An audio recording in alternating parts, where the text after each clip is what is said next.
You're listening to The Rooster Who Thought the Sun Worked for Him, written and told by Purdy Brock Jenkins.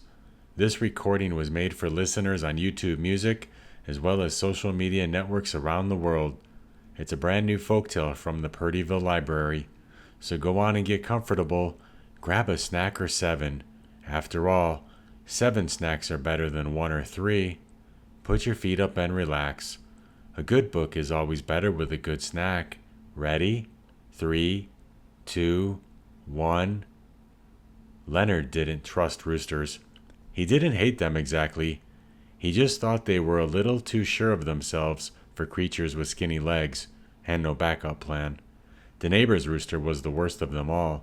He was mean, loud, and walked like he had a secret that nobody else deserved to know.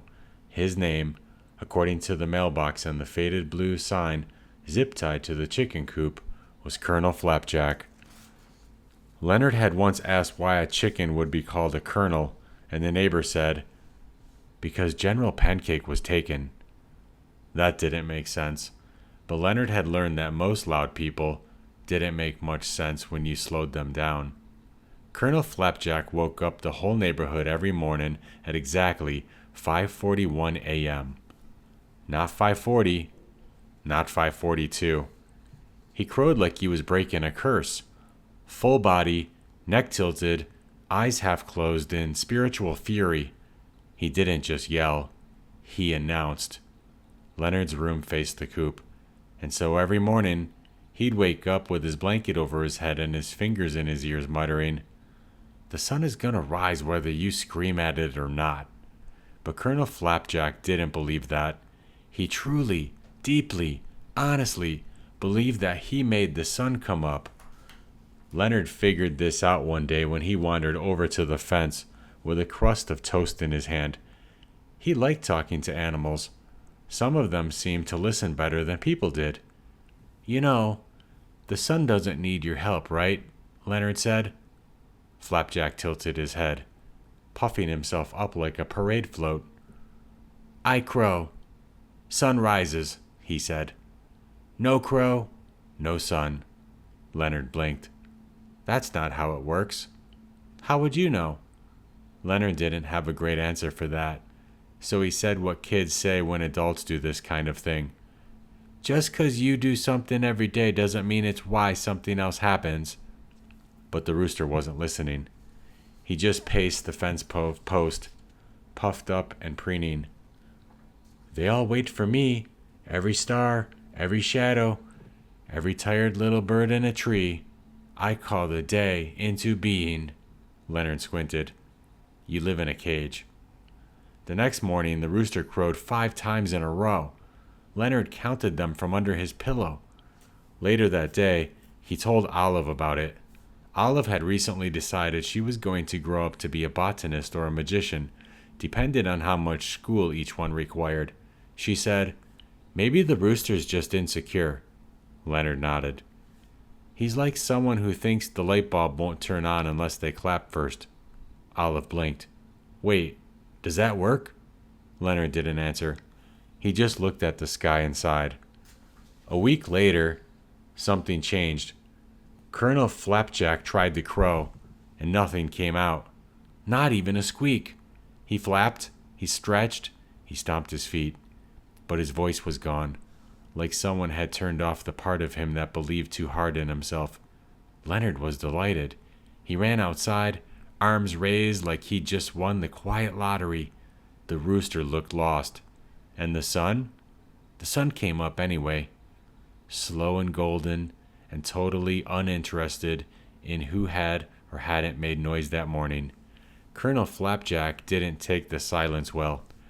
For 3 full days, he rose to the edge of his fence post just like always, chest out, wings raised, staring at the horizon with the intensity of a child trying to melt something with their eyes. But when he opened his beak, nothing came out.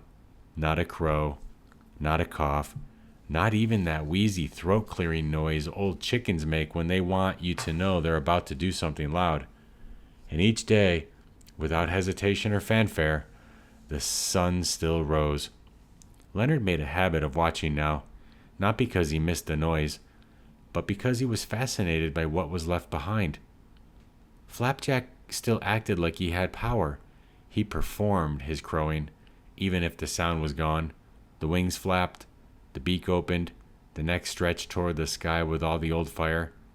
Only now, it looked a little sad, like someone reciting a speech in a dream where no one can hear you. The other chickens started to ignore him. They used to scatter when he shouted.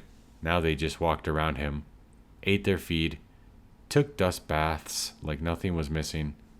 One of the hens, a quiet one named Beverly, even started pecking near his post, something she never would have done before. "I think the coop's going through a power shift," Olive said one afternoon, after Leonard described it all to her. "Flapjack's in a silent era." Leonard chuckled. "Do you think he knows he's not needed?" Olive shook her head. "No, I think he knows. He just doesn't believe it yet."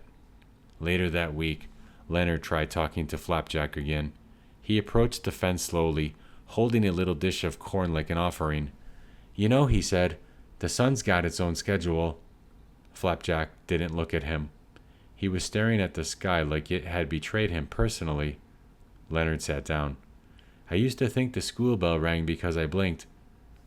That got the rooster's attention. He tilted his head. "Every time I blinked during math, the bell would ring, and I'd think, that's how it works. So I started blinking on purpose, faster, bigger, trying to speed it up." Flapjack blinked back slowly. "Then one day, I blinked so hard I fell off my chair. Everyone laughed. The bell didn't ring, and I realized—" Leonard shrugged. "I'm not in charge of time." Flapjack looked away, which Leonard took as progress. The next morning, Leonard didn't hide under his blanket. He sat on his windowsill and waited. At exactly 5:41 a.m., Colonel Flapjack climbed to his post. He stretched, opened his beak, and made the tiniest sound Leonard had ever heard. It wasn't a crow, more like a squeak, a whistle with its feelings hurt. But he kept going. Little bursts of broken noise, a rooster voice trying to remember itself. And as he did, the sun rose anyway, soft and peach-colored, like it had never once depended on any of them. That afternoon, Leonard and Olive made a sign. It said, "You don't have to yell to be important." They hung it up on the coop fence. Flapjack didn't respond, but he didn't rip it down either. That evening, Beverly the hen pecked a bug off Flapjack's tail and didn't get chased for it. Leonard saw that and whispered, "Progress." By the end of the month, Colonel Flapjack had stopped trying to make the sun rise. He still climbed the fence post, still puffed up a little, but the noise never came back, not like it used to. Some mornings he let out a squeaky hiccup that made the hens pause, but no one flinched anymore. The sky kept turning pink. The world kept waking up, and nobody asked for his permission. Leonard noticed that Flapjack started staying up later, too. He used to vanish after lunch, settling into a patch of shade like a grump in retirement. But now, he wandered the yard in the afternoons, slower than the others, but present. And something else changed. He started watching, not just staring, but really paying attention to the other chickens, to the breeze, to Beverly, who had taken up scratching patterns in the dust like she was writing in a secret alphabet. Flapjack stood near her most days, never interrupting. Leonard once saw him nudge a younger rooster away from a patch of thorns, not with his beak, but by blocking the path with his body. He didn't need to shout. He just showed up in a way that mattered. It was Olive who said it first. "I think he's learning how to be quiet without disappearing." Leonard liked that. He repeated it to himself like a spell. Quiet without disappearing. He wondered if people could do that too. One Sunday, Leonard brought a little mirror to the coop. It was from an old makeup case his cousin had thrown away. The glass was cracked a little, but it still worked if you tilted it right. He set it down near Flapjack's fence post and waited. Flapjack climbed up like always. He glanced at the mirror and froze. For a long moment, he just looked at himself, eyes blinking slowly. head tilting left, then right. Then he stepped down and didn't return to the post that morning. He sat beside the mirror instead, not admiring, not angry, just curious. Leonard whispered, "That's you now, and that's okay." After that, Flapjack started crowing again, but only once. Each morning, just one small sound. Not loud, not perfect, but enough. Leonard started waking up for it, not because he had to, but because it felt right, like watching the sky stretch. And once, after that single crow, Leonard stood at his window and said, "Thank you." Not for the noise, but for coming back at all. That fall, Olive made little badges for everyone in her class. She called them unofficial awards.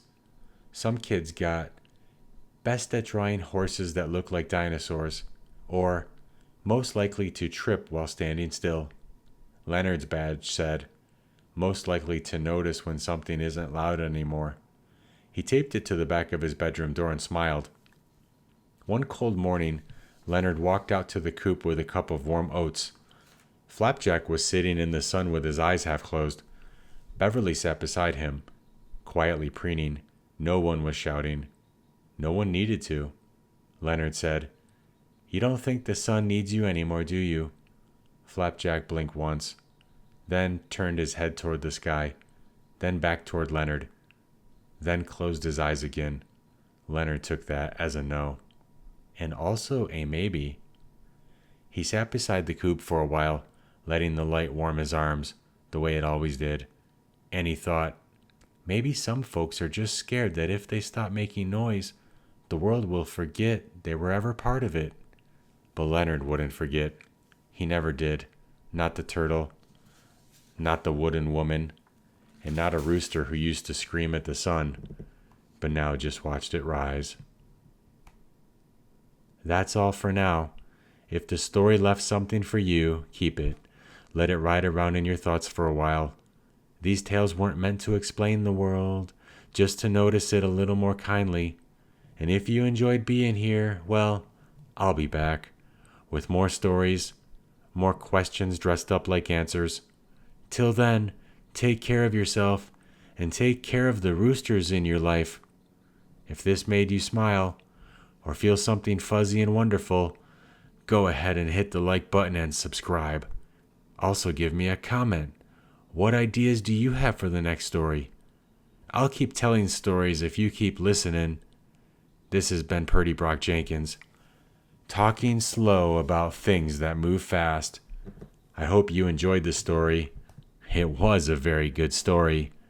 I especially liked the part where Flapjack thought he was the one who made the sun come up every morning. What a weirdo. Does that also mean it was his fault when it went down? I don't think he paid any attention to that part. Remember for next time that we need more snacks. A good book is always better with a good snack. See you next time, and have a Sleepy Joe night. End of story.